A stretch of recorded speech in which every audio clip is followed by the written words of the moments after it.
বিশ্বকাপে লিটন, তানজিদ তামিম আর সৌম্যকে একসাথে দেখা যেতে পারে একাদশে, জানিয়েছেন টাইগার ক্যাপ্টেন নাজমুল হোসেন শান্ত। তবে পঞ্চম টি-20তেও জয়ের সর্বোচ্চ চেষ্টা করেও ম্যাচ হারায় জিম্বাবুয়েকে ক্রেডিট দিতে ভুল করেননি শান্ত, যদিও বোলিং ফিল্ডিং নিয়ে আছে অভিযোগ।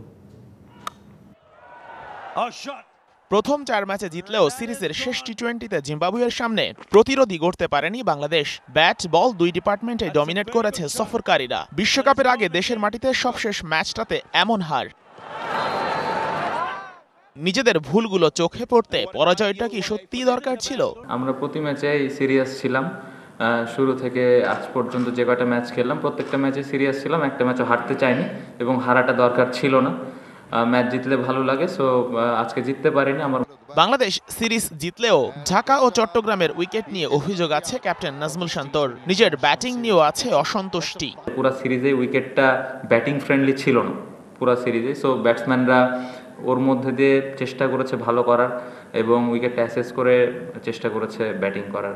আমার পারফরমেন্স নিয়ে যেটা বলেন যে আমার এক্সপেকটেশন অনুযায়ী এই সিরিজটা হয়নি।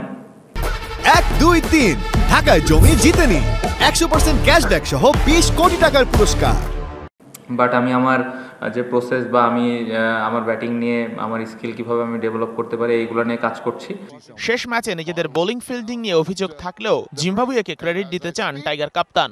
যে রানটা করেছিলাম এই উইকেটের জন্য এটা এনাফ ছিল, বাট আমরা আজকে বোলিংটা ভালো করিনি, পাশাপাশি ফিল্ডিংয়েও একটু সফট ছিলাম কিছু কিছু জায়গায়। সো জিনিসগুলো হলে দেখা যেত যে ম্যাচটা আমরা জিততে পারতাম। পাশাপাশি যেটা বলতে চাই, রাজা এবং যে ব্যাটসম্যানটা রান করলো, দুটা ব্যাটসম্যানই খুব দারুণ ব্যাটিং করেছে, কোনো সুযোগই দেয়নি। সো ক্রেডিট তাদের দিতেই হবে। বিশ্বকাপে জুনিয়র তামিম, লিটন ও সৌম্যকে একসাথে দেখা যেতে পারে একাদশে, সেই বার্তাও দিয়ে গেছেন টাইগার অধিনায়ক। যে 3 জন ওপেন করলো এই সিরিজটাতে, 3 জনেরই পসিবিলিটিজ আছে 11 জনের থাকার। Sheikh Ashiq, DBC news, Dhaka.